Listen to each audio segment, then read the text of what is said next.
کامیاب وہ ہوئے انہوں نے اپنی مراد پائی اور وہ دنیا سے جیت کر گئے، ان کی کھیتیاں پکیں، جن کا پہلا کام یہ ہے کہ وہ المومنون ایمان لائے ہیں۔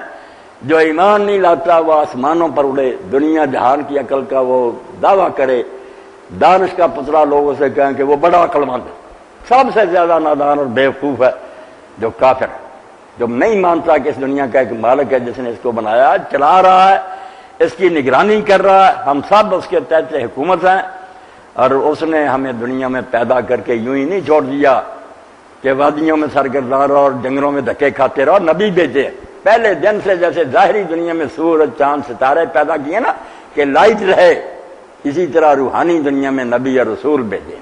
یہ لوگ گلہ نہ کریں قیامت کے دن کہ ہمیں تو پتہ ہی نہ چلا کہ ہم دنیا میں کیوں آئے۔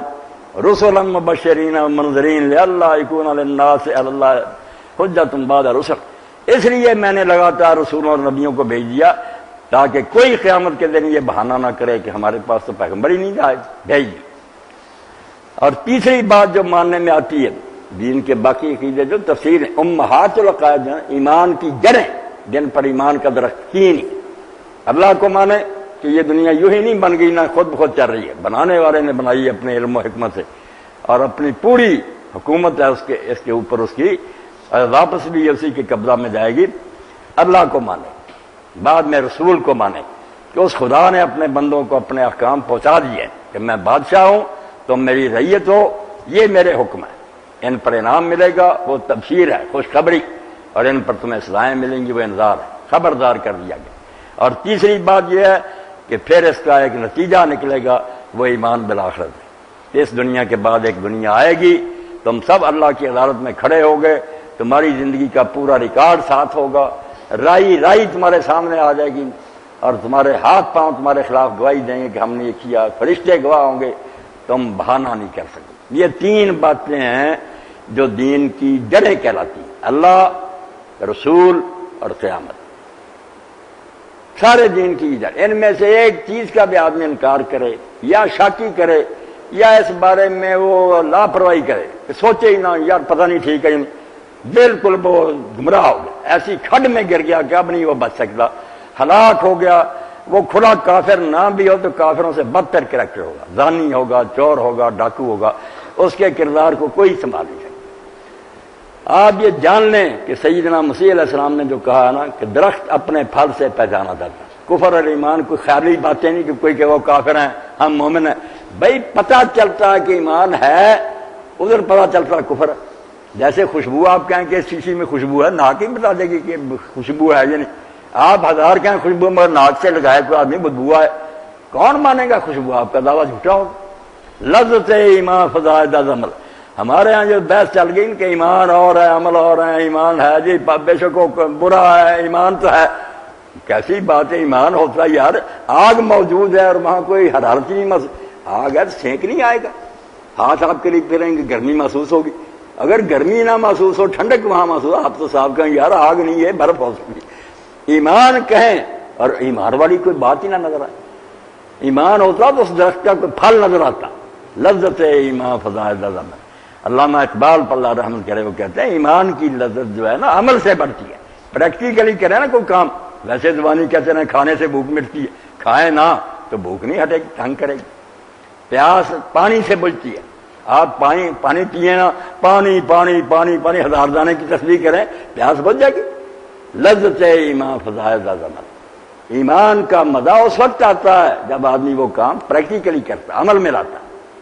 مردہ ایمان کے نائت در عمل، وہ ایمان مر چکا ہے جو عمل میں نہیں آتا۔ تو کہتے اللہ کو مانتا، رسول کو مانے، نہ اللہ سے ڈرے، نہ اس کے حکم مانے، نہ رسول کی اطاعت کرے، نہ آخرت کی کبھی سوچے، کیا ایمان ہے اس کا؟ وہ ایک ہندو اور کافر جو اس میں اللہ فرق کرے گا کہ یہ مسلمانوں کے پیدا ہو گیا تھا، اس کا تھوڑا سا گوشت کاٹ دیا تھا، اس کو جنت بھیج دو، اور اس کو بیچارے کو جہنم بھیج دو جو بدقسمتی سے ہندو کے گھر پیدا ہو، ایسا ظاہر نہیں ہے، کیریکٹر ہونا چاہیے۔ تو اللہ نے کہا کہ کامیاب ہو گئے، مراد پا گئے وہ لوگ جو مومن ہیں، ایمان لائے۔ اب ایمان کے بارے میں آپ سمجھ لیں، بنیادی باتیں آپ کی خدمت میں عرض کرتا ہوں، میں اپنی یاد دہانی کی آپ کی۔ ایک یقین کا لفظ ہے کہ اس میں شک نہیں ہوتا، میں بول رہا ہوں آپ سب جانتے اس وقت مانیں گے، کسی سے پوچھے ہاں مولوی صاحب بول رہے ہیں ہم سن رہے ہیں، اس میں کوئی شک نہیں کرے. ضدی کہ کوئی بیوقوف یا حرامی، ورنہ سب مانیں گے ٹھیک ہے بات تقریر ہو رہی. یہ یقین کہلاتا ایقان، ایمان نہیں کہلاتا. حالانکہ مان رہا کہ مولوی صاحب بیٹھے ماننا ہی ترجمہ کر رہے ہیں، نہیں، وہ ماننا جو کسی کے اعتماد پر. بڑی گہری بات آپ کے سامنے عرض کرا. ایک شخص باہر سے آتا ہے، ہم نے نہیں دیکھا وہ واقعہ، وہ آ کر بتاتا ہم پوری طرح جانچ کر کہ یہ سچا، ارد گرد سے دراز کرنے کبھی یار اس نے جھوٹ تو نہیں بولا، اس خبر میں اس کی کوئی غرض تو نہیں، کوئی مطلب تو نہیں اپنا حل کر. ہر طرح تسلی کر کے جب اس پر بھروسہ اور اعتماد کر فلاں سچا آدمی بتا رہا وہ بات مانیں گے. اس ماننے کو عربی زبان میں ایمان کہیں گے. یقین اس سے بڑھ کر ہے کہ آنکھوں دیکھی بات مان رہے ہیں، مگر نہیں، یہ تو جانور بھی مانتا ہے سامنے کی بات. سوچ سمجھ کر ماننی. میں نے نہیں دیکھی مگر اس بارے کے میں سوچ لوں کہ اس کی بات جو ہے اس میں کوئی ایسی بات نہیں جو محال ان ہونی ہو. اگر ان ہونی بات نہیں، بات بھی معقول ہے، آدمی سچا مانے تو الصادق والمصدوق جو سچا آدمی اس کی گواہی پر اعتبار کر کے ماننا، یہ ایمان ہے. اب اسلام میں جو ایمان مطلوب ہوئے، ہم کسی چیز کے گواہ نہیں، نہ ہم اللہ سے ملے ہیں، نہ اس کے فرشتے دیکھیں، نہ جنت دوزخ کی زیارت کی ہے، نہ عذاب و ثواب قبر دیکھا. یہ ساری خبریں دنیا کے ایک الصادق الصادقین نے دی ہیں. سب سچوں سے زیادہ سچا جو تھا نا، جس سے سچا اس دنیا میں کوئی پیدا نہیں. اگر کوئی گواہی مانی جا سکتی ہے، خبر جیسے آپ اخباروں کی مانتے ہیں، میڈیا آپ نے نہیں دیکھی چیزیں، وہ اطلاع دیتے ہیں، مان لیتے ہیں، حالانکہ یہ جھوٹے ہیں، بے ایمان ہیں، مکار ہیں، مگر آپ اعتبار کر رہے ہیں. تو دنیا کا وہ آدمی جس کے دشمن بھی مانتے تھے کہ زندگی بھر ہم نے اس کا کوئی جھوٹ نہیں فرمایا، اور جس کے بارے میں یہ بھی سب لوگوں کو پتا ہے کہ اس نے اس دعوت سے کوئی نفع نہیں اٹھایا.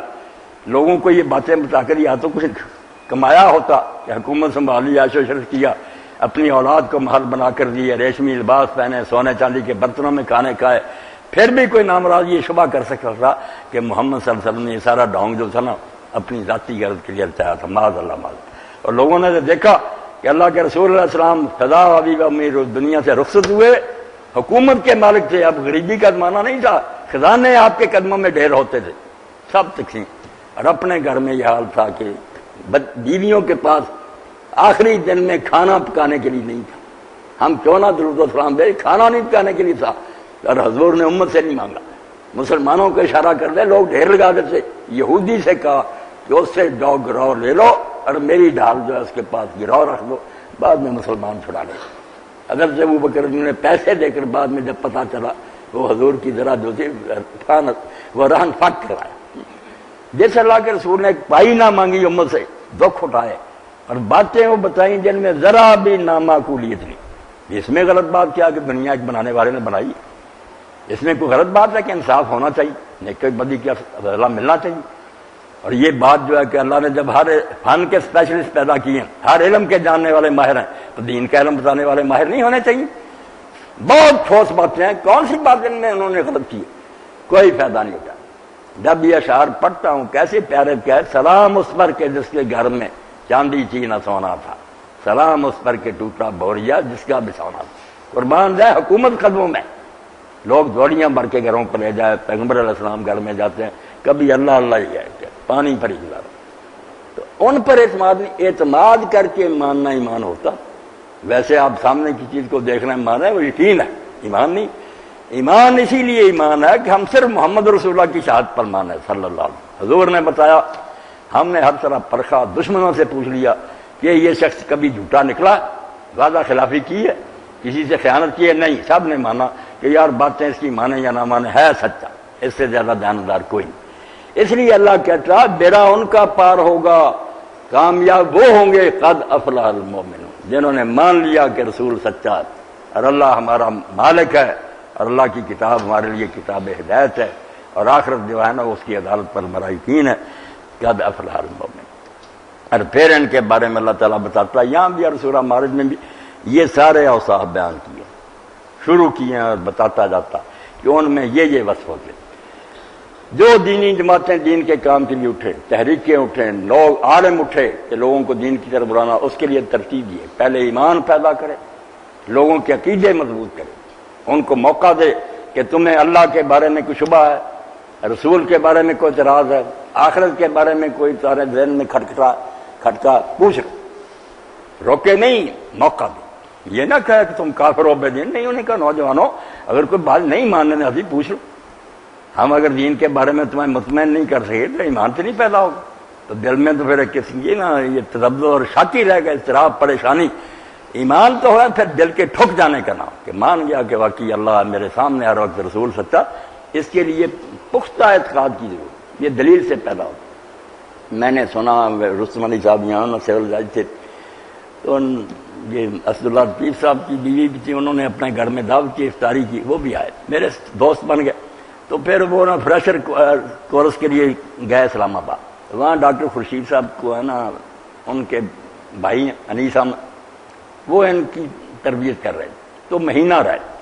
تو رستم علی صاحب بتاتے انہوں نے پہلے دن ہمیں کہہ دیا کہ یہاں مسلمان بن کر نہ رہنا، کہ تم کہو ہمارے میں اعتراض نہیں کرنے، پھر نہیں کچھ ملے گا، تم بالکل پکے نہ غیر مسلم بن جاؤ، کہ نہ قرآن سچا، نہ رسول سچا، نہ کوئی قیامت، جتنے اعتراض سوچ سکتے ہیں نا پڑھے لکھے جو کافروں نے وہ کر لو، اگر ہم تمہارا یقین نہ تمہارے اندر راسخ کر سکے کوئی فائدہ نہیں۔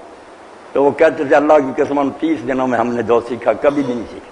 مولوی سے تو پوچھنے سوالوں نے پہلے کافر آ جواب نہیں دینا اس بچے کی بات کا، کہ اس کو ایک شبہ لائق ہو گیا، وہ مسلم مرنا چاہتا۔